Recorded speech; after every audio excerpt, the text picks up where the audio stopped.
मन को पवित्र बनाने का प्रयास करिएगा। निर्मल मन सो मोहि पावा, मोहि छल छिद्र कपट ना भावा।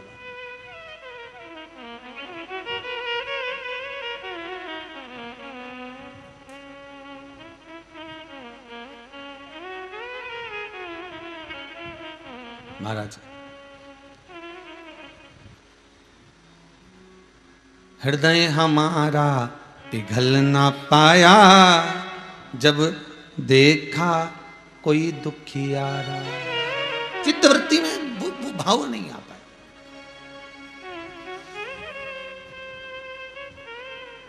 किसी पंथ भूले को हमने नहीं दिया सहारा।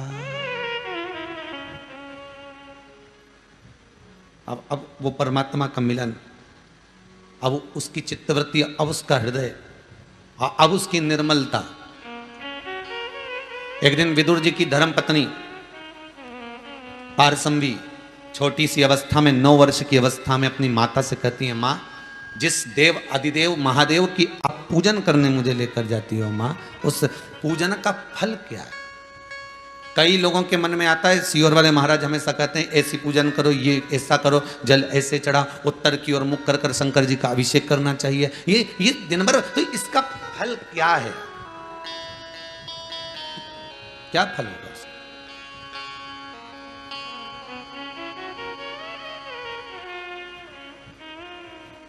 अरे भाई, गीता जी में वर्णन किया मेरे ठाकुर जी ने, गीता जी में मेरे भगवान कृष्ण वर्णन करते हैं कि तू कर्म करे जा, फल की चिंता बिल्कुल मत कर, तू तो अपना काम कर।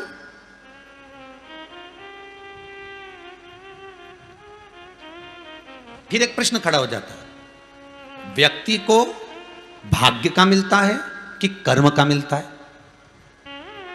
क्योंकि दुनिया के कई लोग ऐसे हैं जो अपने भाग्य पर विचार कर कर बैठे कि अभी समय नहीं अच्छा, अब समय जब अच्छा आएगा तब मिलेगा, अभी समय अच्छा नहीं है, जब आएगा तब मिलेगा, अभी समय अच्छा नहीं है, ऐसा। तो वो भाग्य का इंतजार कर रहे हैं कि आएगा, समय आएगा, समय आएगा, और मालूम पड़े आया भी और चले भी गया, क्योंकि तुम उसमें कर्म ही नहीं कर पाए।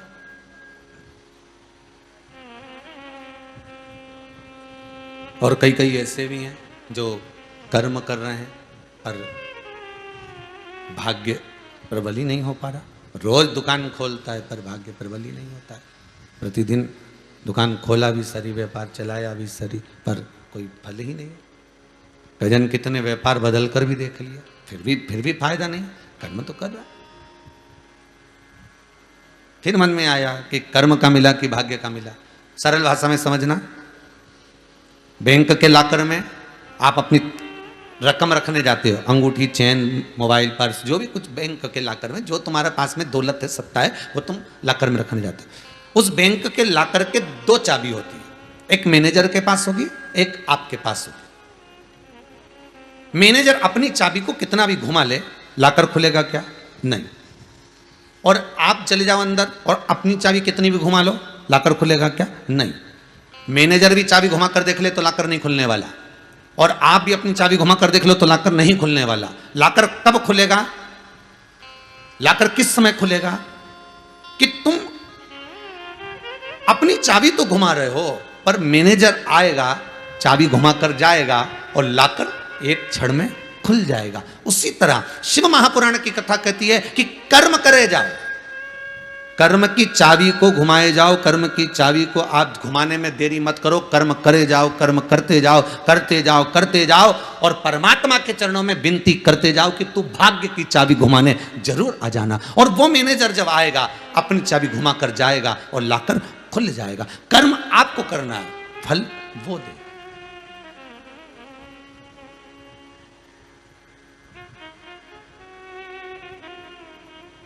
हमें याद है एक भोपाल के कोई न्यू मार्केट के कोई भाई आए होंगे और वो कहे, गुरुजी हमने तो कपड़े की दुकान डाली थी, फिर क्या हुआ? तो वो चली नहीं। और इतनी विनती करके गए, तो हमने भगवान को प्रसाद भोग सब लगाया, सब सारा काम भी करा हमने, और 15-20 दिन चली, फिर चली नहीं।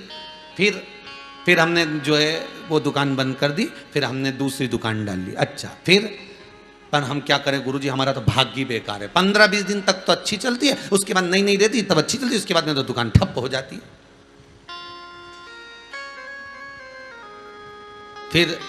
फिर हमने वो वाली दुकान भी बंद कर दी। अच्छा, फिर हमने कोई दूसरी डाली और दूसरी डाली, फिर हमने वही करना चाहा, फिर वैसा की वैसे किया, फिर 15-20 दिन चली, फिर ठप हो गई।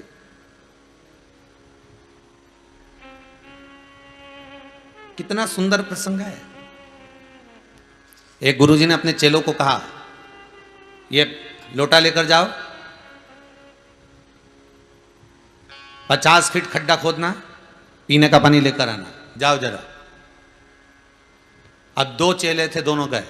एक ने इधर खड्डा खोदा, एक ने उधर खड्डा खोदा। अब एक जो खड्डा खोद रहा था ना, वो थोड़ा बहुत 15-20 फीट तक तो खोद ले, खोदने के बाद में 50 फीट तक खोद लिया, पर पानी तो आया ही नहीं। इसने दूसरा खड्डा खोदना चालू कर दिया, अब उसमें भी पानी नहीं आया। इसने तीसरा खड्डा खोदा, इसमें भी पानी नहीं आया। चौथा खड्डा खोदा, उसमें भी पानी नहीं आया। और वो व्यक्ति खड्डा खोद रहा है, एक और शिष्य खड्डा खोदे जा रहा। गुरुजी ने कहा, आ जाओ वापिस। ये वापिस गया, पानी निकला। अरे गुरुजी, एक नहीं 10 खड्डे खोद लिए और पानी नहीं निकला। अच्छा, दूसरा चला आया लोटे में पानी भरकर, बेटा तू पानी लिया है? हाँ गुरुदेव, मैं लिया आया। खड्डा खोदा? हाँ गुरुदेव। 50 फीट में नहीं निकला, मैं और खोद दिया, फिर पानी निकल गया, मैं लेकर आ गया। अच्छा, ला पानी। गुरुजी ने पिया तो चेले से कहा, ये देख, 10 जगह पर खड्डे खोदोगे तो पानी मिलने वाला नहीं है।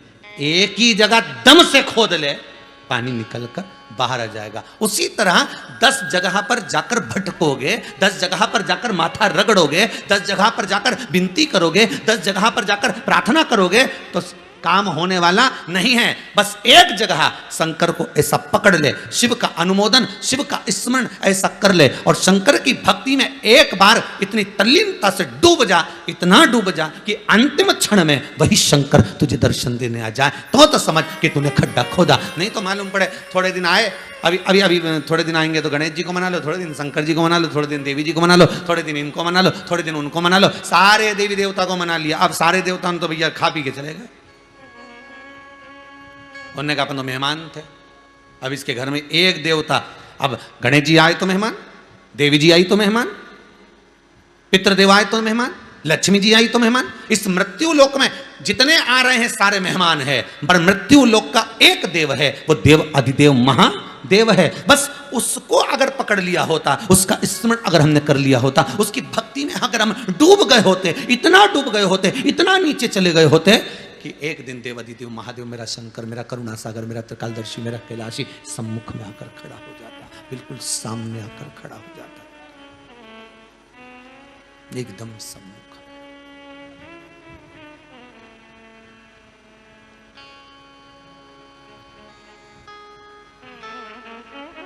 फिर कहीं चित्तवृत्ति कहीं जाए ना, मन कहीं जाए ना, विचार कहीं जाए ना, सामने खड़ा हो। विदुर जी की धर्म पत्नी बाल्यावस्था में पारसंवी कह रही है, विदुर जी की धर्म पत्नी पारसंवी कह रही है,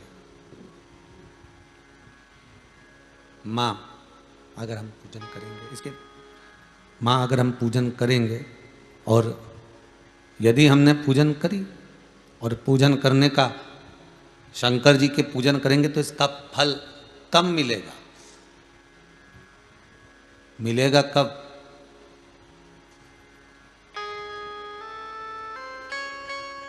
पारसंवी विदुर जी की धर्मपत्नी बाल्यावस्था में मां से प्रश्न करती है और मां उत्तर देती है।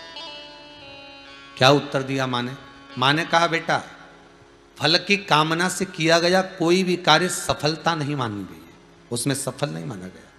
तुम एक काम करो बेटा, शंकर के मंदिर में जाकर स्नान कराना, शिव जी को शंकर के मंदिर की बुआरी लगाना, झाड़ू लगाना, पोछा लगाना, शंकर का श्रृंगार करना, शंकर के भक्ति में डूबे रहना।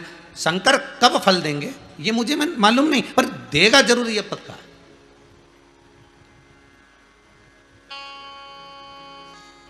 पूजा अर्चना, भजन, कीर्तन, स्मरण, दान, पुण्य, सत्कर्म, ये कभी खाली नहीं जाता, कभी खाली नहीं जाएगा। आप अगर आज ये आजीवन भोजन भंडारे के सदस्य बन गए हो और आपने आजीवन भोजन भंडारे की सदस्यता ग्रहण कर ली, मान लो आपने 21,000 रुपए जमा भी कर दिए कुबेरेश्वर धाम में और आजीवन भोजन भंडारे के सदस्य बन गए, पर ये केवल भले तुमने अपना नाम लिखा या भले तुमने अपनी तारीख लिखाई कि इस तारीख को हमारा भोजन आजीवन चलना चाहिए, पर केवल तुम अकेले नहीं तरे हो, तुम अकेले को मोक्ष नहीं मिला, तुम अकेले को तारणता नहीं मिली है। अर्थात जितने भी तुम्हारे कुल के होंगे, जितने भी तुम्हारे परिवार के होंगे, उस दिन अगर भोजन बन रहा है, ब्राह्मण अगर भोजन कर रहे हैं, संत साधु सन्यासी तपस्वी साधक राहगीर अगर भोजन कर रहे हैं, तो उसका फल प्रत्येक जीव को मिलना है, उस कुल के व्यक्ति को प्राप्त होना।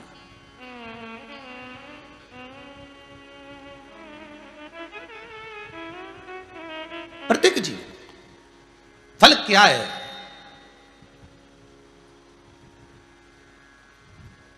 रोज एक ही बात लेके मंदिर में चले जाते हो, हे भगवान छोरे को 10वीं में पास कर देना भगवान। भगवान बोले अच्छा छोरा हुआ, इसको पैदा करके ही हम परेशान हो गए। भगवान भी सोचेगा जब से 10वीं में आया है पढ़ता खुद नहीं है और देवता उनको दिया लगाती उसकी अम्मा, दिया लगाए उसकी माता, और जब आए दिया लगाने तब एक ही बात के छोरे को 10वीं में पास कर देना। तो भगवान ने कहा कोई बात नहीं, कोरोना महामारी आने वाली है, सबको एक साथ पास कर देंगे, भले पढ़े चाहे नहीं पढ़े।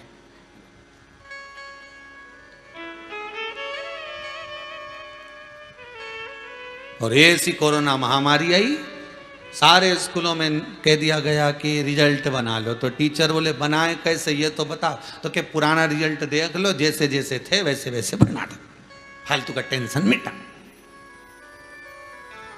अब विचार करा कि आखिर हमारा इतना अच्छा रिजल्ट कैसे आ गया, और नहीं तो मालूम पड़े 10वीं की बोर्ड की परीक्षा देता, सीबीएसई कोर्स की परीक्षा देता, तू पढ़ाई करता और जब रिजल्ट तेरा आता तब 4 दिन पहले से रोटी छूट जाती वो अखबार में देखने के चक्कर में कि आज रिजल्ट आने वाला है, आज रिजल्ट आने वाला है, आज रिजल्ट आने वाला है। 25 नारियल तो तू हनुमान जी के फोड़ जाती, और ना जाने शंकर जी को कितना लोटा पानी चढ़ा जाती। रिजल्ट आने वाला है, बस 2 दिन बाद रिजल्ट आने वाला है, 4 दिन बाद रिजल्ट आने वाला। और सबसे ज्यादा रिजल्ट की जो सबसे ज्यादा रिजल्ट की प्राथमिकता है वो केवल 10th और 12th, 10वीं और 12वीं। बस इनका रिजल्ट देखने के लिए तो माता पिता भी तरसते हैं, बाकी के 9वीं 11th ये सब चलता है, पर जो 10वीं का और 12वीं का रिजल्ट है उसको देखने के लिए तरसते कि अब क्या होगा।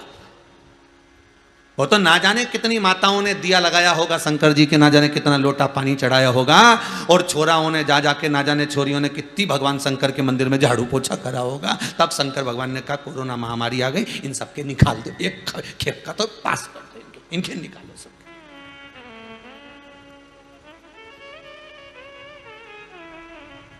अभी अखबार में पढ़ा था, अभी कुछ दिन पहले अखबार में पढ़ा था कि एक 68 वर्ष की आयु में पेपर देने बैठा, 68 वर्ष की, पहले पेपर दिया होगा तो रिजल्ट उस समय पर नहीं आया, तो उसने दूसरा प्राइवेट फॉर्म भर दिया था और भर दिया और लॉकडाउन लग गया, तो 68 वर्ष की आयु में 10वीं में पास होना पड़ा। अब करा नहीं करे तो कहीं करे, दिया लगाया होगा, नहीं करे तो क्या सुनता है। इससे पहले वाली कथा में कहा था चोर भी अगर दिया लगा रहा है, भगवान को अगरबत्ती लगा रहा है, भगवान उसके लिए कर रहा है। अगर कोई डॉक्टर है उसके लिए भी, पुलिस वाला उसके लिए भी, साहूकार है, बनिया है उसके लिए भी, ब्राह्मण है उसके लिए भी, परमात्मा सबके लिए कर रहा है।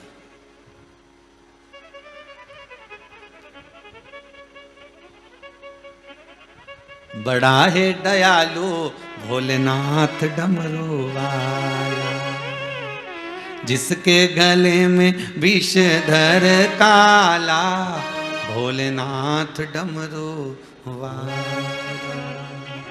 बड़ा है दयालु भोलेनाथ डमरू वाला। शिव का डमरू डम डम बाजे, बड़ा कृपालु, बड़ा दयालु।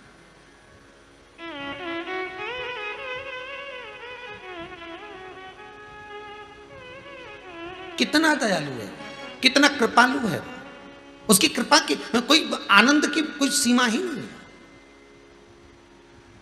मुझे फल क्या मिलेगा? विदुर जी की धर्म पत्नी पारसंवी बाल्यावस्था में अपनी मां से पूछती है, लोटा भर के पानी चढ़ाने का, बुआरी लगाने का, साफ करने का फल क्या मिलेगा? पारसंवी से पारसंवी की माता बोलती है कि तू कर्म कर, फल उसे देना है। तुम तो कर्म करो।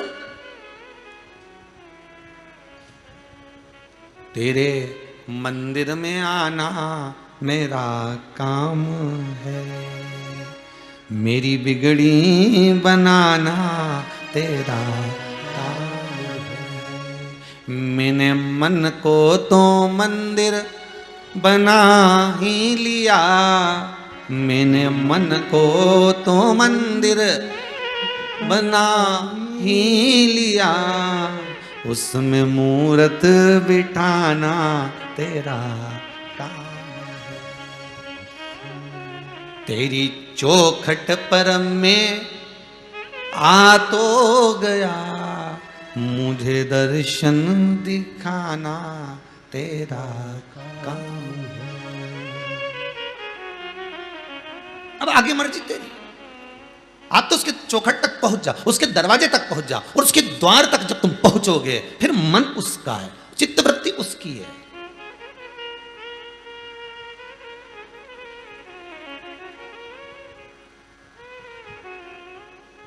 फिर वो दे ना दे ये उसके ऊपर।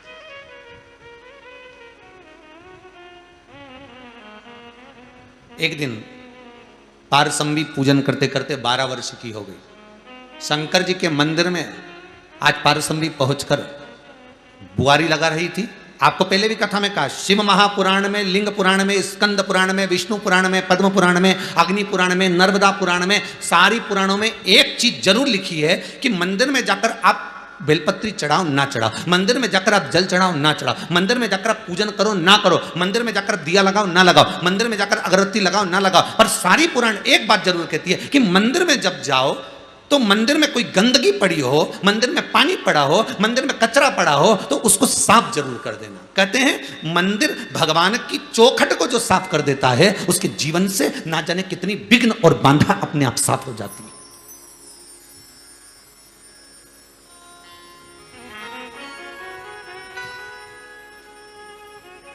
आप अगरबत्ती लगाएं ना लगाएं, आप दिया लगाएं ना लगाएं, आप पूजन करें ना करें, आप भगवान को चंदन लगाएं ना लगाएं, पर उस मंदिर में जाकर उसकी सफाई जरूर कर दें।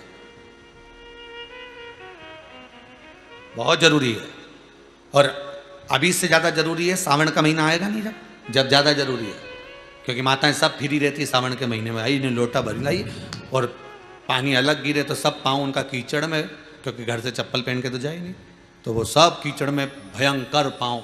और वहीं बाहर मंदिर के टाट पड़ा, पैर पोछनी पड़ी, उससे जो पाँव में पाँव ने पोछा तो और कीचड़ भरी गया वो टाट का और लग गया। और अंदर गई, पाँव धरती धरती धरती धरती शंकर जी के पास पहुंची, इतना सारा कीचड़ कीचड़ कीचड़, जहाँ देखे वहीं ढेर भरिया। तो सब लोग अब मन में सोचे बैठूं कहाँ। अब ये जैसे लेके लोटा पहुंची ना, कलश लेके पहुंची, तो इसके मन में आया कि मैं बैठूं कहाँ। तो ऐसी कजन कितनी है, ये सब यही विचार करे बैठूं कहाँ, और वही कचरा करके गई जो कि बैठूं कहाँ।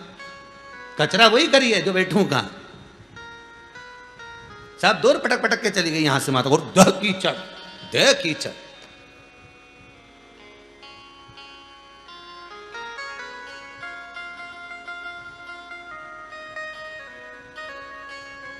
और ऊपर से बचा था तो वो सीवर वाला महाराज ने बता दिया कि काली तिल्ली चढ़ाओ,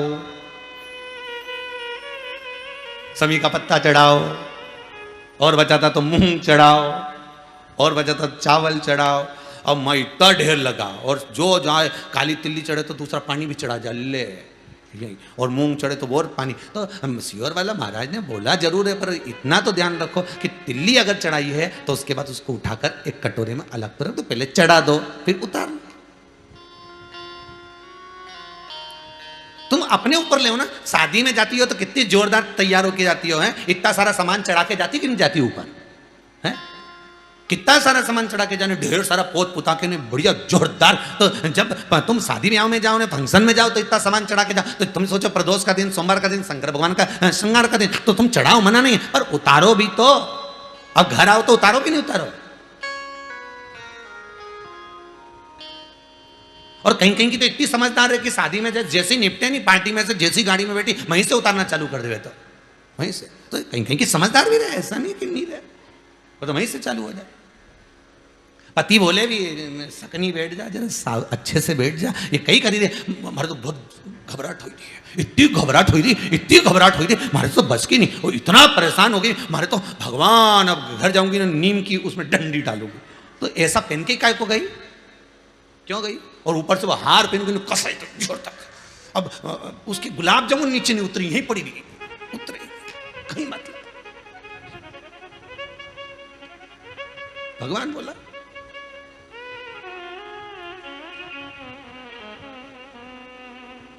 और ऊपर से बचा था तो वो लाइन खींच के डब्बा भरी ली, और मालूम पड़े कॉफी पी रही थी, उसके ऊपर फैन, पीते पीते चिपक गया जो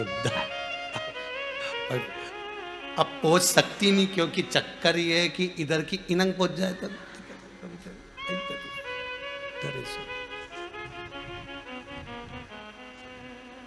शिव पुराण कह रही है चढ़ाओ, शमीपत्र चढ़ाओ, बेलपत्र चढ़ाओ, काली तिल हो तो काली तिल, जो आप चढ़ाते हो, जहां जहां जैसा जैसा विधान है, जो जो क्रम बताया है वैसा वैसा करो। पर निवेदन है, चढ़ाने के बाद उतारो भी, चढ़ाने के बाद उतार भी, उसको एक पात्र में रख दो, पूरा की पूरा मत चढ़ाओ, थोड़ी सी काली तिली चढ़ा दी, ज्यादा लेकर आए हो तो एक और रख दो, पंडित जी से कह दो ये रखा है, मूंग ज्यादा नहीं थोड़ा सा चढ़ाया, ये महाराज जी रखा, अब तुमने तो उंडे ले जाए, वो दूसरी आए ना पानी उंडेल के चले जाने, मैं चिपक गई वो काली तिल्ली पूरी ऐसी। अब भगवान भी सोचे, बताओ जब 84 महादेव की यात्रा करी थी, जो लोग हमारे साथ में गए थे 84 महादेव करने के लिए 2-1 साल पहले, तो उस समय पर सबको मालूम होगा कि मंदिर के अंदर हमने प्रवेश नहीं दिया, जिस महादेव पे जो चीज चढ़ना थी उसके लिए एक बर्तन रख दिया, पात्र रख दिया, और उसमें आप चढ़ा दो, और वो पात्र शिव जी को छुआ दो, शंकर को। जिन्होंने 84 महादेव हमारे साथ करे थे, हाँ उनको ज्ञात होगा, वस्तु चढ़ाई जरूर है पर शंकर को समर्पित जरूर करिए। तो फिर निवेदन करेंगे, आप जाओ मंदिर में, पर मंदिर में जाते समय इतना भान जरूर रखना कि हम कुछ चंदन लगाएं, अगरबत्ती लगाएं, दिया लगाएं, धूप बत्ती लगाएं, ना लगाएं, पर शंकर के मंदिर में सफाई होना जरूरी है, शिव के मंदिर में साफ होना जरूरी है। उसका कारण क्या है? क्योंकि भगवान विष्णु के मंदिर में कीचड़ नहीं हो सकता, क्योंकि वहां तो पहले से पोछा लगा, वहां कौन सा पानी रोज का चढ़ रहा है? राम जी के मंदिर में कौन सा रोज का पानी चढ़ रहा है? भगवान सांवरिया सेठ के मंदिर में कौन सा रोज का पानी चढ़ रहा है? जितने भगवान के मंदिर जाओगे, भवानी आदि, वहां कौन सा रोज पानी? पर शंकर जी को तो रोज गंगा का जल चाहिए, बिना जल के तो रहते ही नहीं। तो किसी ने पूछा आखिर शंकर जी को ये रोज पानी चढ़ाने का विधान क्या वर्णन करता है? तो शिव महापुराण की कथा में विद्येश्वर संहिता में लिखा, लिंग महापुराण के अंतर्गत वर्णन करा, और साथ में स्कंद पुराण में कहा गया कि शंकर को तृप्ति का भान कराता है जल। अब कहा कि जल तो गंगा का होना चाहिए, फिर यहां शास्त्रों में लिखा कि गंगा का जल से अभिषेक करो शंकर भगवान का, तो अपन तो घर का लोटा से पानी भर दे, मटके का पानी ले जाए, टंकी का पानी ले जाए भगवान को चढ़ाने के लिए, तो भगवान स्वीकार करता है क्या? शिव महापुराण की कथा कहती है तांबे के लोटे में जो जल भरा जाता है और उसको शंकर के दरवाजे पर चौखट पर लांग कर जब हम जाते हैं, शिव को समर्पित करते हैं, जैसी शिव की चौखट में हम प्रवेश करते हैं, मंदिर के अंदर प्रवेश करते हैं, उस समय पर भगवान शंकर के दरवाजे के नंदी भृंगी उसको भगवान शिव के जो गण होते हैं उसको गंगा का जल निर्मित कर देते हैं, उस कलश को ही गंगा का जल कर देते हैं, उसी को गंगा जल ही कर देते हैं।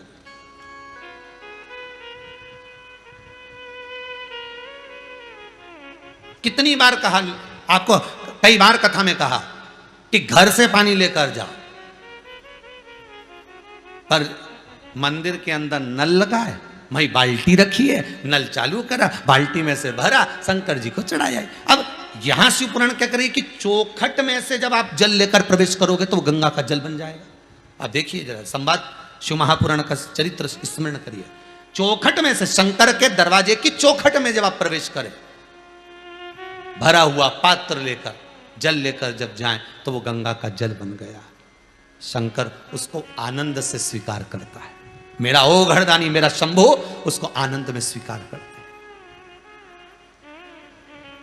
अब मैं यहां शंकर जी, वहां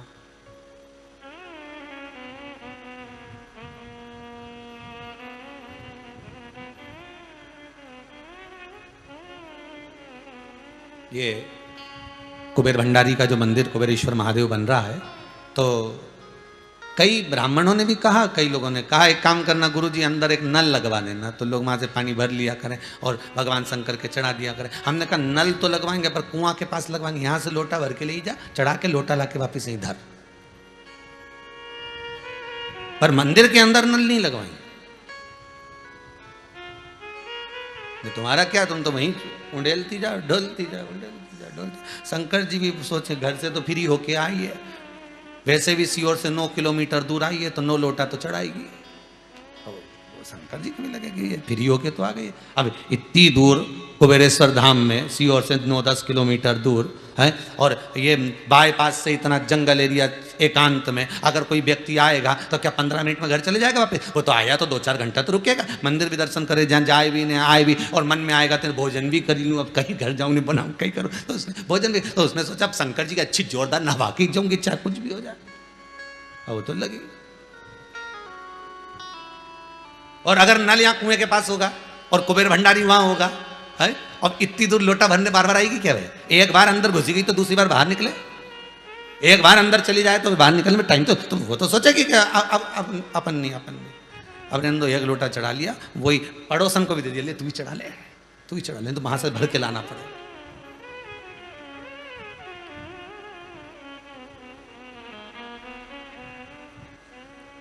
फिर कार्यकर्ता बोले एक काम करो, कुएं के पास में अपन नल लगा दो। हमने कहा काय को लगा दो? एक रस्सी एक बाल्टी दो, भरो, खींचो, चढ़ाओ, तब तो आनंद आए। अपने हाथ का बेलपत्री का पौधा तुमने लगाया, अपने हाथ की बेलपत्री का वृक्ष लगाया, और उसकी पत्ती तोड़कर जब शंकर को चढ़ाओगे तो आनंद कितना मिलेगा। अरे सावन के महीने में इतने बेलपत्री के वृक्षों की पत्तियां लोग डाली की डाली काट लेते हैं साहब, और उसकी पत्तियां अच्छी अच्छी छाटी और डाली फेंक दी। अरे डाली तोड़ने की क्या जरूरत है? लगाया एक पौधा नहीं, लगाया एक पेड़ नहीं, और ना जाने कितने वृक्षों को बर्बाद कर दिया, और ऊपर से कि मैंने शंकर जी को रिझा लिया। शंकर भगवान ऐसे नहीं रिझते। थोड़ा सा अपना भी बल होना चाहिए, अपना भी प्रयास होना चाहिए, थोड़ा अपना प्रयास। फल क्या मिलेगा? तो का फल बस यही मिलेगा कि तू जो मांगेगी वो मिलेगा।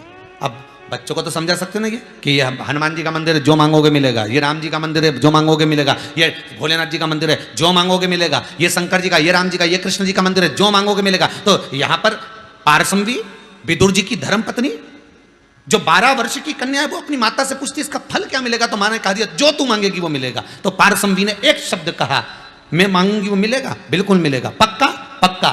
मैं चाहती हूं, अब इसने तो परीक्षा लेना चाहिए भगवान की। मैं चाहती हूं कि भगवान विष्णु श्री हरि मेरे घर में आकर कुछ खा कर जाए। हो सकता है? कौन कर रही है? पारसमवी। 12 वर्ष की बच्ची अपनी मां से कहती है, मां तू कहती है कि भगवान से जो मांगोगे मिलेगा। शंकर के दरवाजे पर शंकर की आराधना करने वाले व्यक्ति को जो मांगता है वो मिलता है। तो मैं शिव को जल चढ़ाती हूं, मैं शंकर की आराधना करती हूं, मैं शिव को अभिषेक करती हूं, और अभिषेक झाड़ू पोछा सब मैं करती हूं, पर मैं शंकर से आज तुम्हारे कहने पर मांगती हूं कि क्या मुझे देगा? इतने में पारसमवी की माता ने कहा जरूर देगा, विश्वास रख, और जो तू मांगेगी वो देगा। तो पारसमवी ने आज भगवान शंकर के मंदिर में झाड़ू पोछा कर कर भगवान शिव का जब श्रृंगार करने बैठी, पेड़ों की पत्तियां तोड़ कर ली आई, और पत्तियों से शंकर जी के शिवलिंग का श्रृंगार कर रही पारसमवी।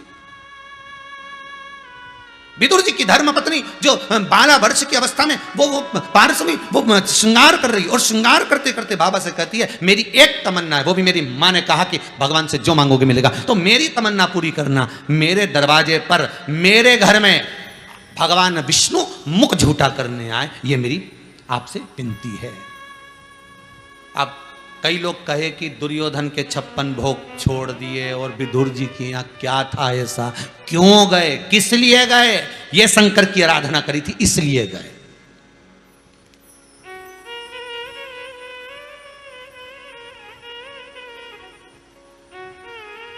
ये शिव की आराधना।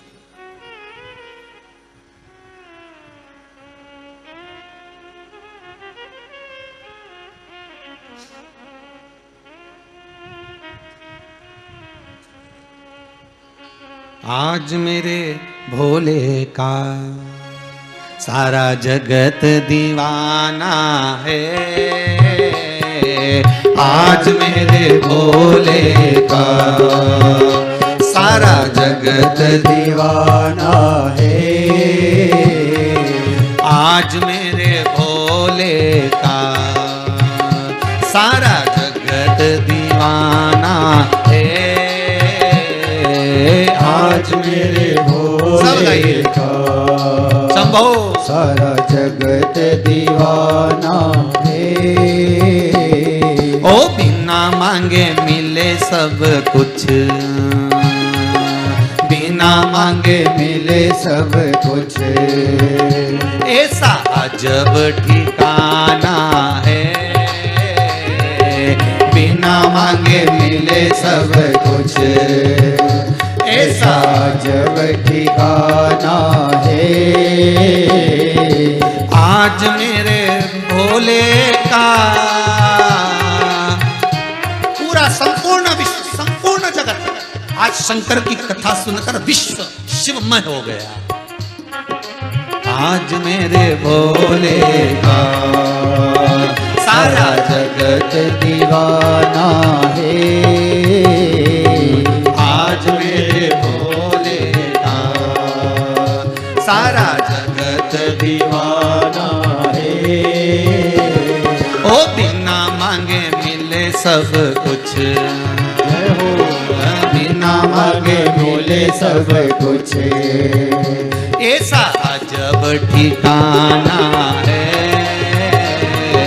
बिना मांगे मिले सब कुछ, शंभो ऐसा अजब ठिकाना है।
बाबा ऐसा दानी है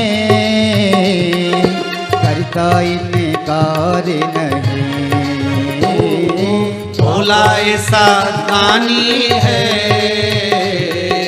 करता इनकार नहीं। बाबा ऐसा दानी है मेरा शंकर मेरा ओघड़ी, करता इनकार नहीं। बाबा ऐसा दानी है करता इनकार नहीं। जो भी मांगो मिल जाए, जो भी मांगो मिल जाए, ऐसा खुला खजाना है। जो भी मांगो मिल जाए, ऐसा खुला खजाना है आज मेरे भोले का, सारा जगत दीवाना है आज मेरे भोले का, सारा जगत दीवाना है।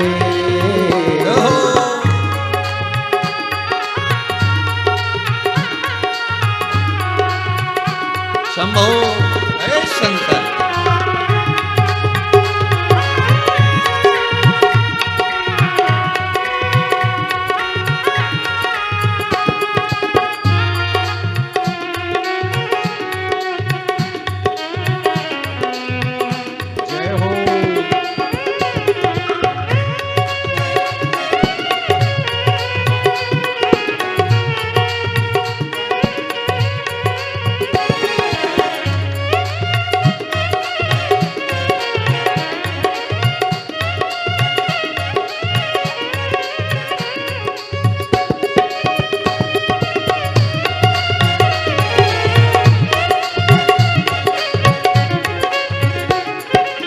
सेवा दिन रात करूं,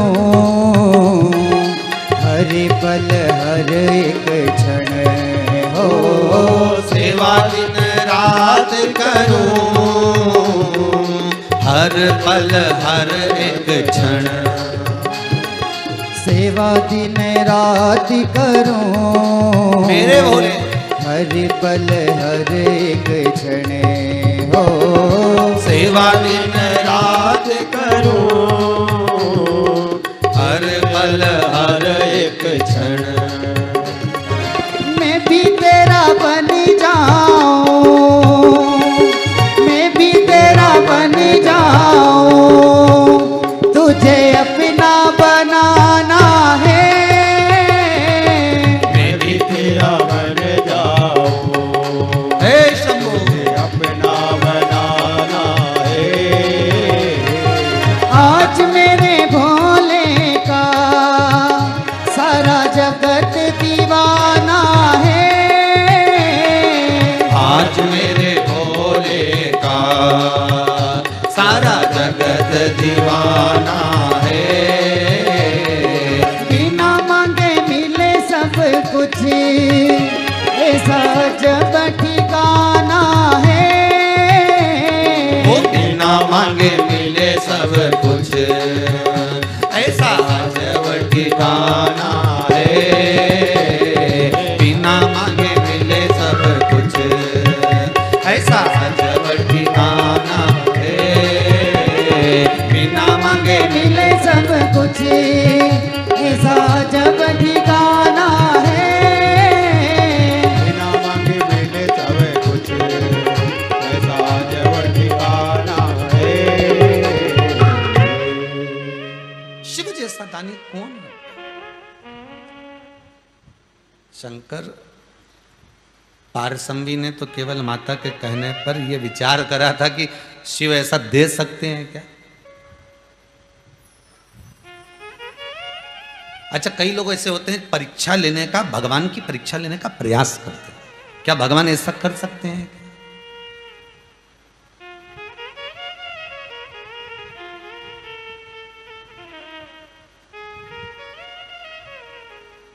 क्या शिव ऐसा कर सकते हैं? अच्छा, सबको लग रहा है पूरी हस्तिनापुर में लड्डू पकवान 56 भोग बन रहे हैं। पेड़ा, इमरती, जलेबी, गुलाब जामुन, पकोड़ा, दही बड़ा, इमरती, आम का अचार, मुरब्बा, सब बना।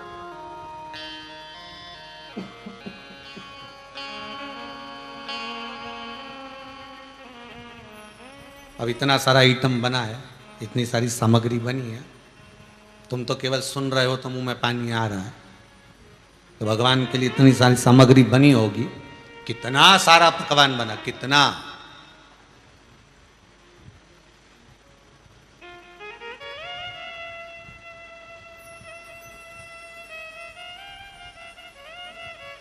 केवल सुन रहे हैं तो मुख में पानी आ रहा है। इसीलिए जगन्नाथपुरी में आज भी नियम है, जगन्नाथ भगवान का जो भात बनता है, मेरे जगन्नाथ जी का जो भोजन बनता है, जो भोजन बनाने वाले ब्राह्मण होते हैं, पहले रसोई घर में भेजने से पहले उनको पेट भरकर धपा धपा कर खिलाया जाता है। पहले पेट भर के उनको खिलाते हैं कि तुम अच्छे से धाप धाप के खाओ, 4 6 8 मालपुआ खा जाओ, पूड़ी खा जाओ, चावल खा जाओ, ये खा जाओ, दही बड़ा खा जाओ, सब चीज खाओ तुम तो फिर बनाने अंदर जाओ। क्योंकि जिसका पेट भरा रहता है ना, उसी के मुंडा में पानी नहीं आया। निर्माणों पड़े बनाते बनाते जाए कितना जोरदार मालपुआ बनाया मैंने, मालूम पड़े अब मुंह में पानी। तो भगवान को फिर भोग लगाने का फायदा क्या हुआ?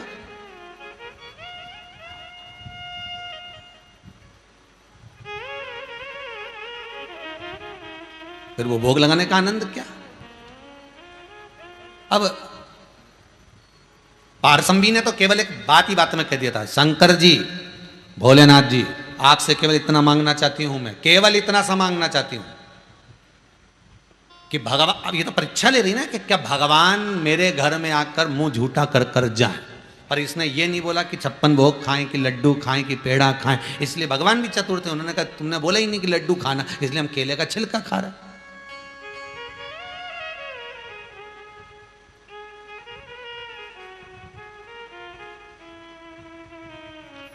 अब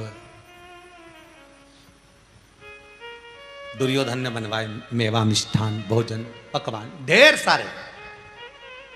अब एक तरफ दुर्योधन, दूसरी तरफ विदुर, वो युवराज, ये दास, विदुर काका। जैसा दुर्योधन के यहां से सूचना मिले, जैसे नगर से सूचना मिले, वो तो वो करे। एक तरफ विदुर जिसके पास में धन दौलत सत्ता कुछ नहीं। अरे भाई, विदुर जी ने एक बार अपनी पत्नी से कह दिया था, ये पारसंबी सुन, मुझे लगता है कि हस्तिनापुर में भगवान कृष्ण आने वाले हैं। अच्छा, पर हो सकता है कि मेरी पुरानी परिचय है, मेरे घर में आगे मिलने तो बैठने के लिए कुछ तो होना चाहिए। तो पत्नी बोली, तुम काय को चिंता करते हो, नई पलंग बनवा के रख देती हो। एक पलंग तो थी, तो विदुर जी बोले ये है तो सही। तो पत्नी बोली, इसकी रस्सी को तो, जो पलंग होती थी लकड़ी की पाटी चारों तरफ, बीच में रस्सी, और रस्सी को तो ऊंदरा ने, चूहे ने 14 जगह से काट रखी थी। तो एक तो ये, और दूसरी में नहीं बनवा देती रेशम की रस्सी की, भगवान को इस पे बिठाएंगे। और जैसे विदुर जी के यहाँ भगवान पधारे, और विदुर जी तो थे नहीं, विदुरायन इनकी सुध चली गई। इतने बड़े भगवान को देखकर, परमात्मा को देखकर किसके सुध ना जावे। विदुरानी, भगवान बोले, काकी ओ काकी। काकी बोले, आओ आओ अंदर आओ, हमने तुम्हारे लिए जोरदार नई पलंग बनवाई। और पलंग नई वो रखी और बिछा दी पुरानी, और भगवान से के बैठो, भगवान के इस पे। विदुरानी बोली, नई है। भगवान मन में सोचे, नई ऐसी है तो पुरानी कैसी होगी, तुम तो बैठो। भगवान बैठना नहीं चाह रहे थे, क्योंकि चारों तरफ से रस्सी कटी हुई थी। अगर भगवान बैठते तो अंदर फंस जाते, अंदर ही लुढ़क जाते, रस्सी टूट जाती, अंदर हो जाते। विदुरानी बोली, यार अच्छे से बैठो। भगवान लकड़ी की पाटी पर बैठ गए। पाटी पर बैठे तो विदुरानी बोली, खसक के बैठो। भगवान बोले, मानने को तैयार नहीं। भगवान जो थोड़ा सा खस के, सारी रस्सी टूट गई, भगवान अंदर फंस गए। पांव उधर, भगवान इधर, ऐसे पड़े बीच में, जैसे कोई बच्चा पलने में पड़ा हुआ हो महाराज है। और भगवान, अब विदुरानी बोल रही, कैसा लगा? भगवान बोले, ऐसा लगा जैसे 100 किलो के कपास पे हम बैठे हैं, है? अच्छा लगा। विदुरानी बोली, मैं तुम्हारे लिए खाने का लेकर आती हूँ। भगवान मन में सोचे, बिठाया ऐसा है तो खिलाएगी कैसा। भगवान बोले, रहने दे, मेरा तो पेट भरा है। विदुरानी बोले, काय को भरा? हम तो तुम्हारे लिए लेके आएंगे। काका रख के गए केले, हम जरूर लेकर आएंगे। अब इनको मन में संतुष्टि हो गई भगवान को, चलो कम से कम केले तो लाएगी। और केले लेके आई 1 दर्जन, और बैठ गई नीचे। और जो बैठ के कि केले हम तुम्हारे को खिलाएंगे। भगवान बोले, ला मेरे को दे, मैं खा लूँ। काकी काकी बोले, ऐसे कैसे खा लूँ, छील के खिलाऊंगी। अब भगवान को क्या मालूम था कि छिल के ही खिलाएगी। अब वो छिलती जाए, अंदर की गिरी फेंकती जाए, छिलका भगवान को दे दे, जैसे कमल के फूल की पंखड़ी खिला के दे दे। भगवान पूछे, ये क्या है? विदुरानी बोले, केला। तो जो नीचे पटका वो तो कि वो छिलका। भगवान बोले, तुम्हारे यहाँ औंधा खाते हैं क्या, उल्टा? विदुरानी बोले, वो केला कैसे खाते होंगे? भगवान, केले तो केला ही जैसा खा। 4-5 छिलके खिला दिए, 2 छिलके जंघा पे रख दिए, सब तुझे ही खाना है। तो भगवान के मुख से निकल गया, सारे हम खा जाएंगे तो काका काकी तुम क्या खाओगे? तो विदुरानी बोली, जो नीचे पड़ा है वो हम खा लेंगे। भगवान बोले, गजब है रे, गजब। छिलका हमको और गिरी तुमको, वाह भाई। मांगा था उस पारसंबी ने, 12 वर्ष की आयु में मांगा था। बच्चों में ज्ञान नहीं होता भाई। माँ कहती है मांग लो, तो बच्चा मांग लेता है। तुमने भी खूब कहा होगा बच्चों से मांग लो, तो उसने कह दिया 10वीं में पास कर दो। भगवान के ले, लॉकडाउन में अब की बार निपटा दो तेरे को। फिर मम्मी दिया लगाने ले गई मंदिर में, शंकर जी के मंदिर में। भगवान को धोख लगा ले, प्रणाम कर ले, दंडवत कर ले, प्रणाम करके मांग ले। तो उसने कह दिया, बस भगवान ऐसी कृपा कर दो, मेरे स्कूल की छुट्टी हो जाए। भगवान ने ऐसी छुट्टी करी कि 2 साल हो गए, और अभी भी मालूम नहीं कब तक खुलेगा दादा।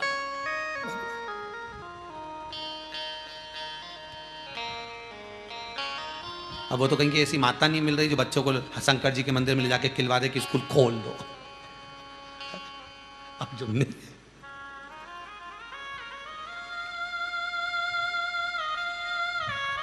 शिव पारसंबी ने 12 वर्ष की आयु में सहज भाषा में कह दिया कि भगवान मेरे यहाँ कुछ मुख झूठा कर जा, और भगवान को आना पड़ा।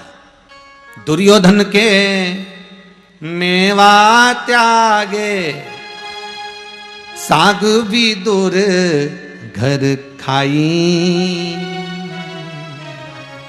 सबसे ऊंची प्रेम सबसे ऊंची प्रेम सगाई। आए भगवान। दुर्योधन ने 56 भोग बनाकर रखा था, पर भगवान के आने का कारण तो शंकर जी ने बनाकर रखा था। भोजन कोई भी बनाए पर कारण को मूल होना चाहिए। कारण शंकर जी ने बनाया था कि मां नहीं जाएगा भोजन करने के लिए, मेरा सांवरिया, मेरा सेठ, मेरा ठाकुर, मेरा कृष्ण। और इस पारसंबी के एक 12 वर्ष की आयु के बच्ची के भाग्य खुल गए, जो विदुर जी के साथ में बिहाई और भवन में निवास कर रही थी। और आज भगवान दरवाजा बजा दिए। दरवाजा बजाते से ही सुध भूल गई। मुझे मालूम था आप आएंगे, क्योंकि काका कह कर गए थे, आए कुछ पाओ, और वो केले का छिलका पाया। ये शिव की ही करुणा है। शंकर किस चीज का फल कब देता है मालूम नहीं पड़ता। कोई कोई चीज ऐसी होती है, आप अगर कुंवारी अवस्था में सोमवार का व्रत कर रहे हो, आप कुंवारी अवस्था में शंकर जी की पूजन कर रहे हो, आप कुंवारी अवस्था में शंकर जी को लोटा भर के पानी चढ़ा रहे हो, उसका फल कब मिलेगा ये शिव जान सकता है। विवाह के बाद मिले, विवाह के प्रथम में मिले, कब मिलेगा ये शंकर के हाथ में।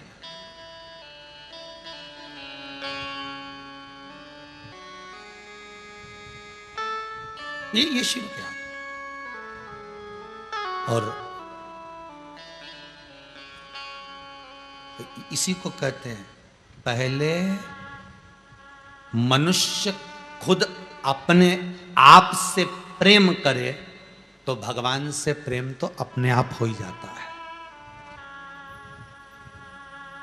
हम जमाने से प्रेम करते हैं, हम जमाने से प्रेम करना चाहते हैं, पर अपने आप से हम प्रेम ना कर पाए।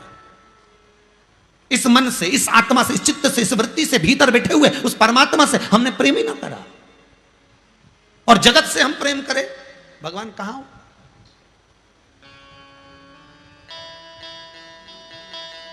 विदुरानी, विदुर जी की धर्म पत्नी पारसंबी बाल्यावस्था से ही भगवान को इस हृदय से लगा कर रखी थी। बाल्यावस्था से शिव ओगरदानी का भजन कीर्तन करते करते करते करते, बहुत सुंदर बात है।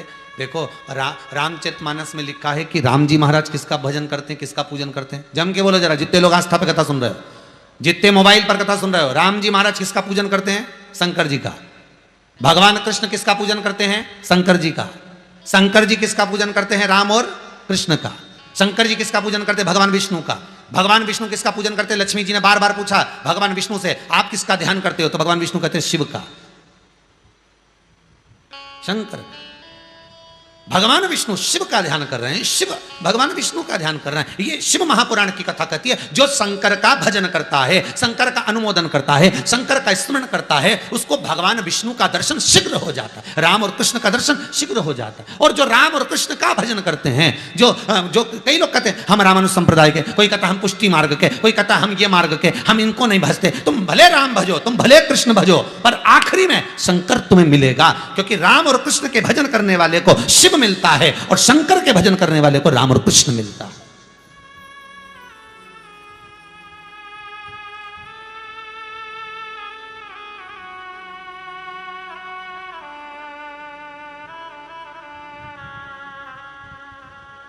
भजन तुमने राम का भजन करा, शंकर मिलेगा।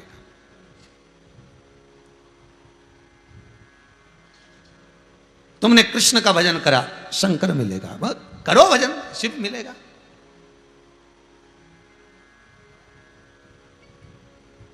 श्री रामानुजाचार्य जी, श्री वल्लभाचार्य जी, श्रीमद वल्लभाचार्य जी, ये जितने भी हमारे राष्ट्र के संत, साधु, सन्यासी, तपस्वी, साधक, उपासक जितने भी हैं, जिन्होंने भी पंथ का निर्माण करा, हमने ये वाला पंथ बना दिया, हमने ये पंथ बना दिया। पहले कोई पंथ नहीं चलता था, पंथ एक ही था, शंकर।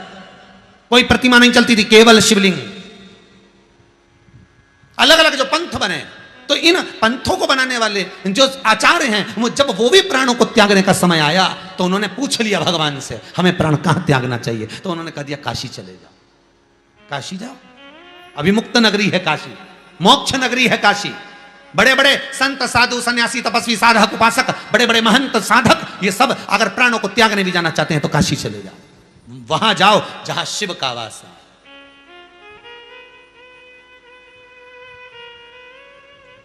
जहां शंकर निवास करता है।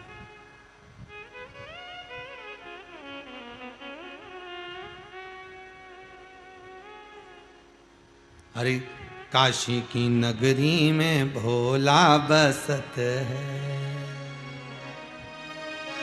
काशी की नगरी में भोला बसत है।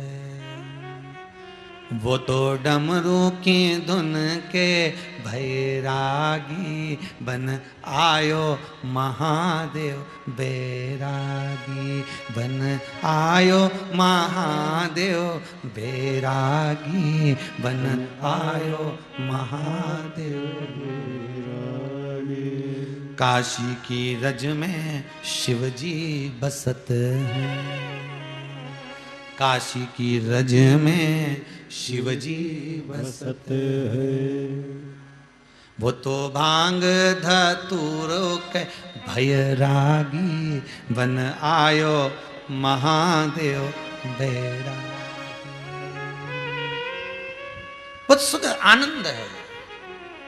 बन आयो महादेव बैरागी, बन आयो महादेव बैरागी, बन आयो महादेव बैरागी, सब गाइए। आयो महादेव बैरागी, ओ बन आयो महादेव बैरागी, बन आयो महादेव बैरागी, बन आयो महादेव बैरागी, बन आयो महादेव बैरागी।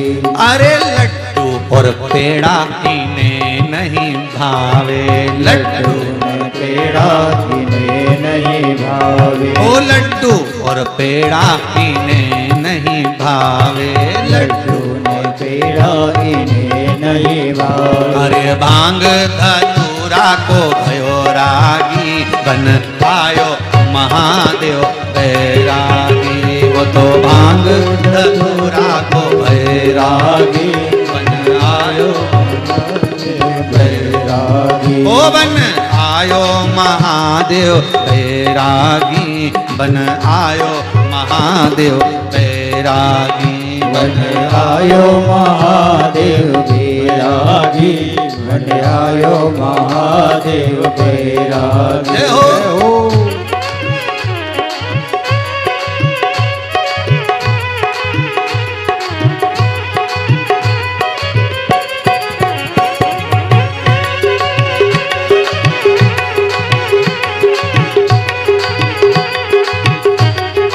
हर शंभो।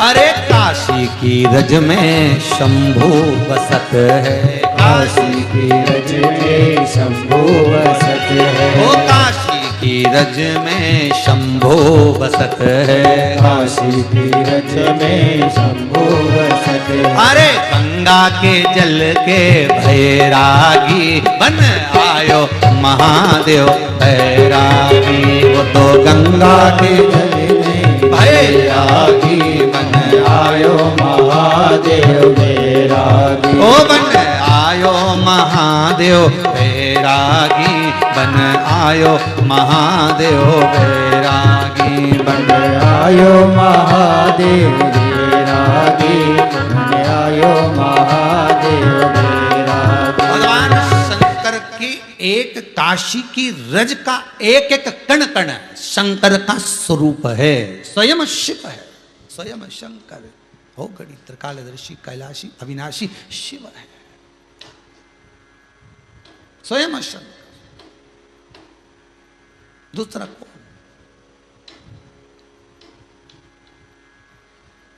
फिर अच्छे से सुन लेना, ध्यान लगाकर, कानों में सरसों का तेल डालकर अच्छे से सुनना हो।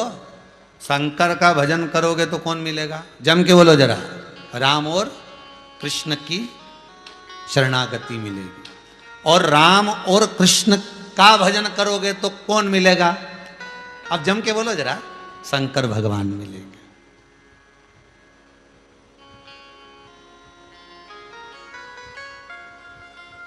आता ही नहीं कुछ।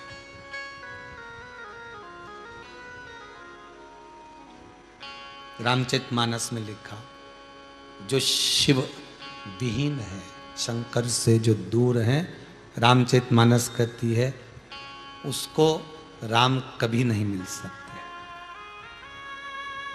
और जो शंकर का गुणगान गाता है, शंकर का जो भजन करता है, स्मरण करता है, एकाग्र चित्तता को धारण करता है, राम और कृष्ण उसको मिल जाते।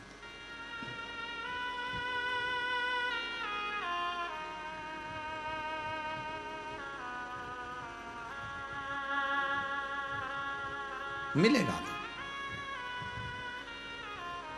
ठीक है। पारसंवी के मांगे हुए वर के अनुसार शंकर भगवान ने लीला रच दी। भगवान कृष्ण विदुरानी के घर में जब आकर केले के छिलके खा लिए, विदुर जी महाराज ने आकर कहा तूने केले के छिलके दे दिए, गिरी दी, मना कर दिया। तब विदुर जी ने भगवान कृष्ण से पूछा कि ये बताओ आप कि आपका भोजन तो दुर्योधन के यहाँ बना था और आप मेरे घर में क्यों आ गए भोजन करने के लिए, केले के छिलके खाने के लिए। तो विदुर जी के सामने जो भगवान कृष्ण ने शब्द कहा वो ध्यान देना कि मैं हस्तिनापुर में संधि के लिए आया था। क्या कराने आया हूं? संधि कराने। तो मैं संधि कराने के लिए हस्तिनापुर में आया था और संधि के लिए मैं प्रवेश करा था।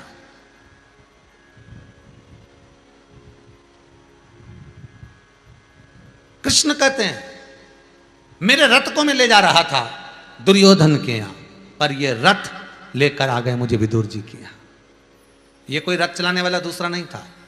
अर्जुन का रथ कृष्ण चलाते हैं, तो कृष्ण का रथ ऊपर बैठे हुए रथ के ध्वजा में जो हनुमान बैठे हैं, उसी अर्जुन का रथ, उसी पर बैठे भगवान। तो ये रथ मुझे यहां लेकर, हनुमान कौन? शिव, शंकर ही तो हनुमान, वो लेकर मुझे यहां।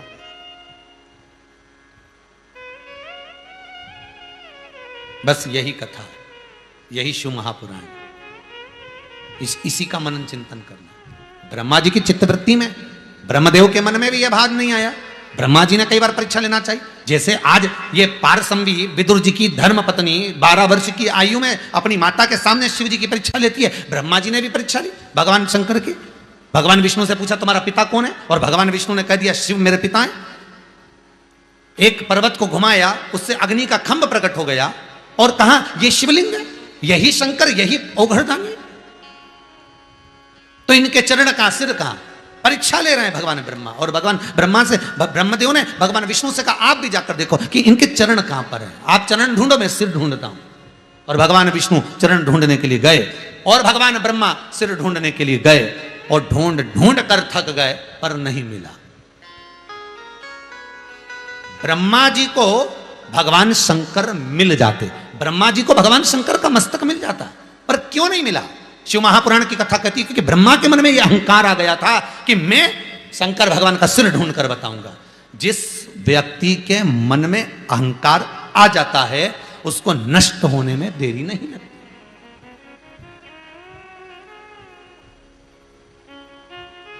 जिसके भीतर अभिमान आ गया, जिसके भीतर अहंकार आ गया, उसको नष्ट होने में देरी नहीं लगेगी।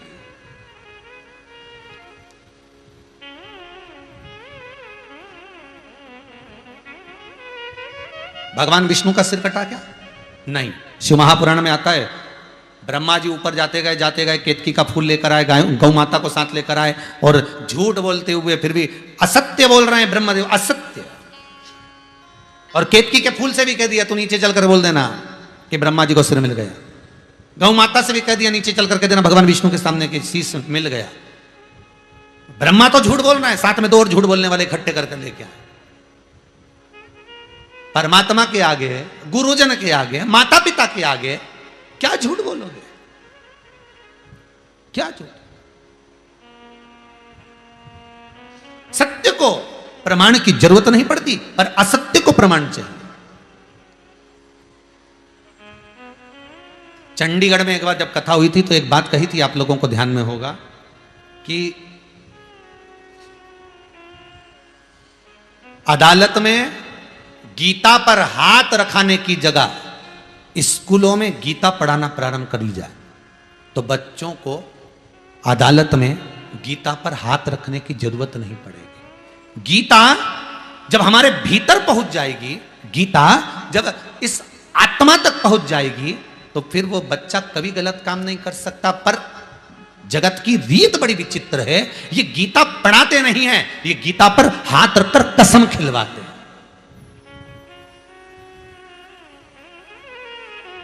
चंडीगढ़ की कथा में कहा था कि गीता का अध्ययन कराओ, गीता को पढ़ाओ, तो बच्चे को गीता पर हाथ रखने की जरूरत नहीं पड़ेगी। और जो बच्चा गीता नहीं पढ़ता, जो बच्चा गीता का स्मरण नहीं करता, जो भगवत भजन में नहीं डूबता, जो भगवत स्मरण में नहीं डूबता, जो भगवान की शरणागति में नहीं लगता, बस गीता की जरूरत, हाथ रखने की जरूरत उसको पड़ती है। फिर आ जाओ सामने और अदालत में बस हाथ रख दो, कसम खा लो। अब ऐसी कसम तो ना जाने वो कितनी बार खा गया, वो लोगों का पैसा खा गया तो कसम खाने में कहा जाए उसका। नकली नकली चेक लगा दिए, सिग्नेचर करके दे दिए, मैं तो तेरा पैसा वापस कर दूंगा। जब लोगों का लाखों रुपया खा गया तो ये गीता की कसम भी ऐसी खा जाएगा, उसका क्या जाए। तो इनको खवाओ मती, इनको पढ़ाओ।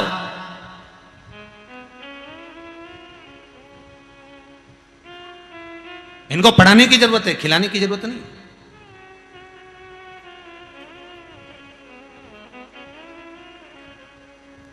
कितना विचित्र विचित्र समय आता जा रहा है साहब। पढ़ने बच्चे जाएंगे तो भोजन वहीं बनेगा, वहीं खाएंगे, वहीं खिलाएंगे, वहीं सब होगा। ठीक है, जो करो सो अच्छा, पर पढ़ाओ तो पढ़ाओ। अच्छे अच्छे बड़े बड़े ऑफिसरों के बच्चे भी सरकारी स्कूल में पढ़ना चाहिए, तो सरकारी स्कूल की पढ़ाई अपने आप आगे बढ़ने लगेगी।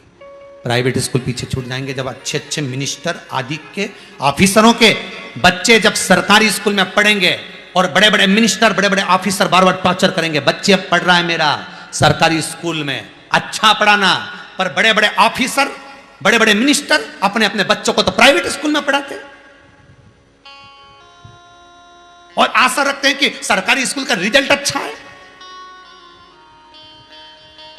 अपने बच्चों को वहां पढ़ने के लिए भेजो उस सरकारी स्कूल में। फिर वहां का टीचर अव्वल लाकर बताएगा, फिर वहां की पढ़ाई अव्वल लाकर बताएगी, क्योंकि उसको डर लगा रहेगा, मिनिस्टर का बच्चा है, उसका बच्चा है, उस ऑफिसर का बच्चा है। आपके बच्चे तो प्राइवेट में है, तो वहां का रिजल्ट और यहां का रिजल्ट अंतर।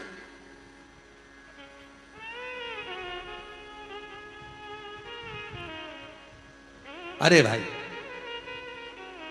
असत्य को प्रमाण चाहिए, और असत्य, ब्रह्मदेव असत्य बोले तो प्रमाण लेकर आए। साथ में झूठ बोलने वाले को प्रमाण की जरूरत पड़ती है, और बार बार प्रमाण चाहिए रहता है। मैंने तो ऐसा करा ही नहीं, मैंने तो ऐसा बोला ही नहीं, मैंने तो ये किया ही नहीं, मैं चाहो तो ऐसा कर लो। और जब प्रमाण की जरूरत पड़ती है और प्रमाण सम्मुख में आता है, तब दिल दुखता है। और ब्रह्मा जी के साथ में वही हुआ। आज अगर ब्रह्मा जी का सिर कट रहा है तो उसके कटने का कारण केवल ब्रह्मदेव है। स्वयं ब्रह्मदेव असत्य मस्तक कटवा सकता है और सत्य मस्तक को बढ़ा सकता है।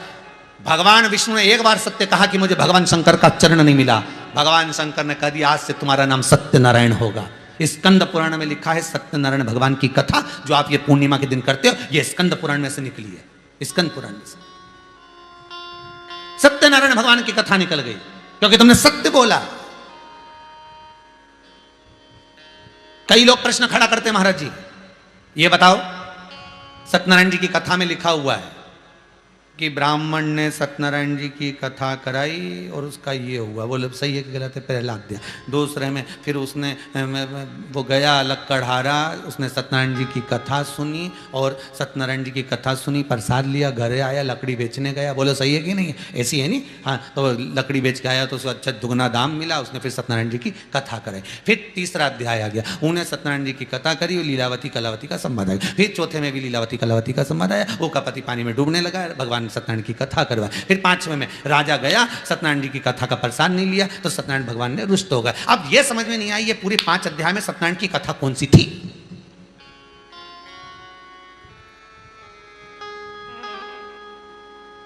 पूरे 5 अध्याय में कहा उन्होंने सत्यनारायण की कथा करवाई, तो कथा कौन सी थी? फिर उन्होंने कहा उन्होंने सत्यनारायण की कथा करवाई, तो कथा कौन सी थी? लक्कड़हारे ने सत्यनारायण की कथा करवाई, कथा कौन सी थी? लीलावती कलावती ने सत्यनारायण की कथा करवाई, कथा कौन सी थी? राजा कथा का प्रसाद लिया तो कथा कौन सी थी? स्कंद पुराण कर रही है, शिव पुराण कर रही है, कथा ये थी कि वो झूठ बोला, ब्रह्मदेव और सत्य बोले मेरे भगवान लक्ष्मी नारायण। जैसे ही भगवान शंकर सामने आए और ब्रह्मा जी ने पूछा बताओ तुम्हें क्या चरण मिले, और भगवान विष्णु ने पूछा ब्रह्मदेव पहले तुम्हें बताओ सिर मिला। ब्रह्मा जी बोले मैं बाद में बोलूंगा, पहले तुम बताओ तुम्हें क्या शंकर के चरण मिले। तब भगवान विष्णु उसी समय पर हाथ में कलश लिए, उस पे श्रीफल रखा था, आम के पत्ते लगे हुए थे, और सत्यनारायण भगवान के सामने भगवान विष्णु के सम्मुख में वो कलश रखा था। और भगवान विष्णु कहते हैं सुनो ब्रह्मदेव, मैं जब नीचे तलातल रसातल में जाता गया, जैसे ही मैं नीचे पहुंचा देवताओं ने मेरा आदर करा, सम्मान करा, और ये कलश मेरे हाथ में दे दिया जिस पर श्रीफल रखा हुआ है, जिस पे आम्रपत्र रखे हुए हैं, जिस पर सुंदर कलेवा बना हुआ है, ये कलश मुझे दिया और कहा ये कलश का जल आप शंकर को समर्पित करना। इसलिए सत्यनारायण भगवान की कथा में कलश रखना जरूरी होता है। वो कलश में लेकर आया हूं और सत्य हूं। सुनो ब्रह्मदेव, मुझे भगवान शंकर के चरण नहीं मिले। शिव जी ने कह दिया बस यही सत्यनारायण है। ये कथा थी जो कराई थी, और आज तक दुनिया के लोगों को नहीं मालूम कि कथा कौन सी। वो तो 5 अध्याय में तो लिखा है कि वो लक्कड़हारे ने कथा कराई, पर कथा कौन सी है वो तो ढूंढो। नहीं लीलावती ने कराई, कलावती ने कराई, कथा कौन सी थी? कराई तो सरी, कथा कौन सी थी वो ढूंढा जाए। कथा ये थी।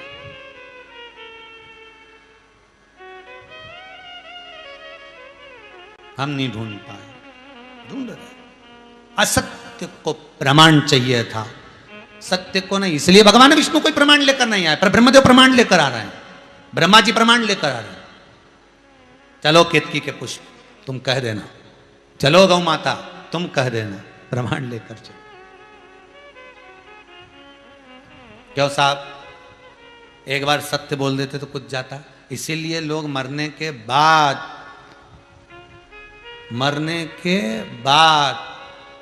वो मुर्दा जो भाग नहीं सकता, वो मुर्दा जो मर गया, सबको मालूम है उठ के नहीं जाएगा, उसके बाद भी अर्थी पे ऐसे खींच खींच के बांधते हैं।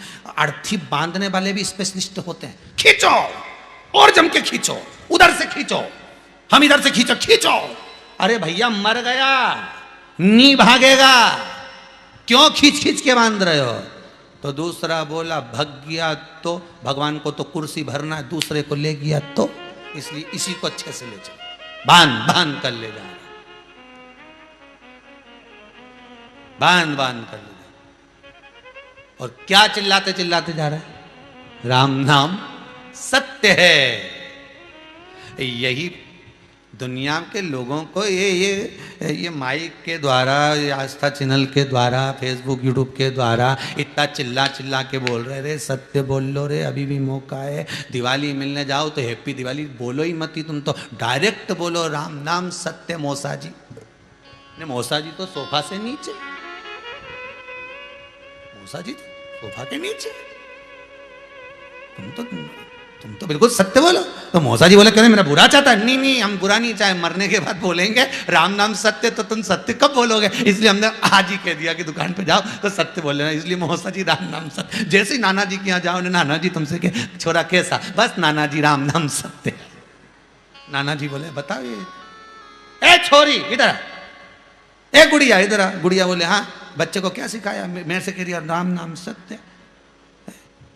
मैं तो रोज बाल डाई कर रही।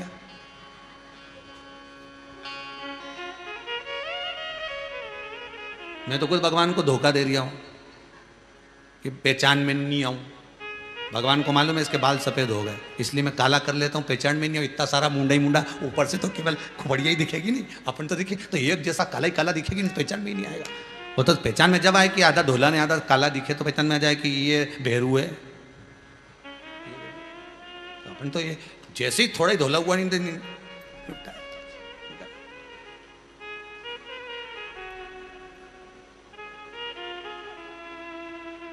क्या राम नाम सत्य। ले शंकर जी के दरवाजे पर जाए, पहुंचे, चिल्लाते चिल्लाते जा रहे बड़े प्रेम से। ओहो, शंकर भगवान तो नाचने लगे। पार्वती जी बोली काय को नाच रहे हो? शंकर जी बोले अपने घर में मेहमान आया है। भगवान के वो कहते ला रहे राम नाम सत्य, पर पक्का झूठेला है, 1 नंबर का। दुकान पे बैठा रहता था तो कहते घर है, और घर में आए कहीं का बेचारा मिलने तो कहते दुकान पे। और दुकान पे जाओ तो कह के बाजार गया, बाजार जाओ तो कह के वो तो अब भी गया।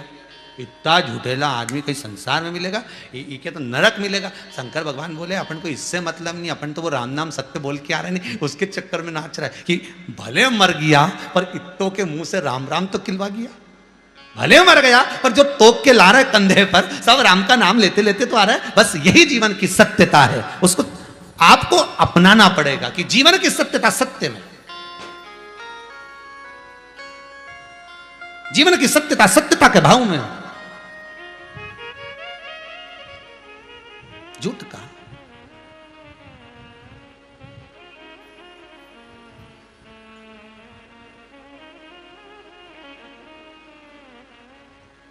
एक वो क्या बोलते हैं, सत्य ही शिव है, शिव ही सत्यम शिवम सुंदरम।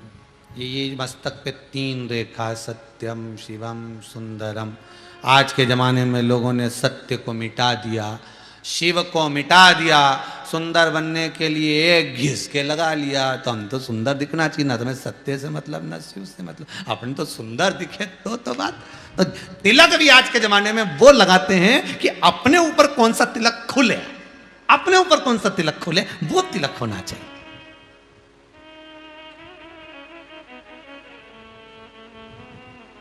अपने को कौन सा तिलक अच्छा लगेगा? 25 बार दर्पण में मुंडा देखने से तो पहचान में देख लो तिलक जमे कि नहीं जमे, ये वाला जमे कि वो वाला जमे।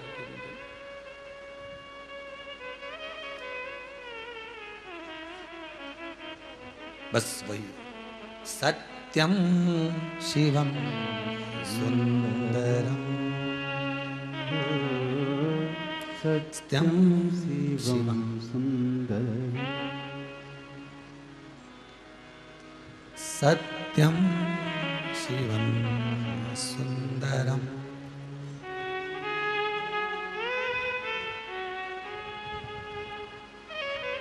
बस वही सत्य को अपना।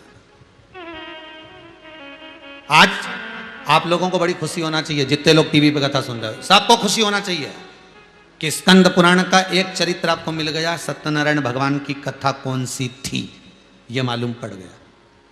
पिछले कथा जो हुई उसमें आपको एक खुशी होना चाहिए कि स्वस्तिक कहां से प्रकट हुआ वो मालूम पड़ गया। ऐसी कई भ्रांतियां शिव महापुराण निकाल देती, कई भ्रांतियां।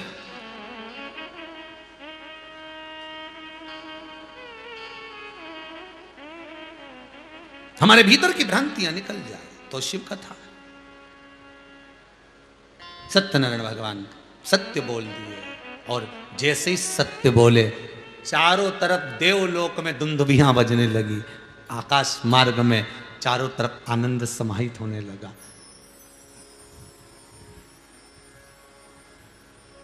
चारों तरफ ब्रह्मदेव। अब भगवान विष्णु का समय पूर्ण हुआ, ब्रह्मा जी का समय चालू हुआ। और ब्रह्मदेव जी से पूछा, बताओ जरा ब्रह्मा जी, अब तुम बताओ, सिर में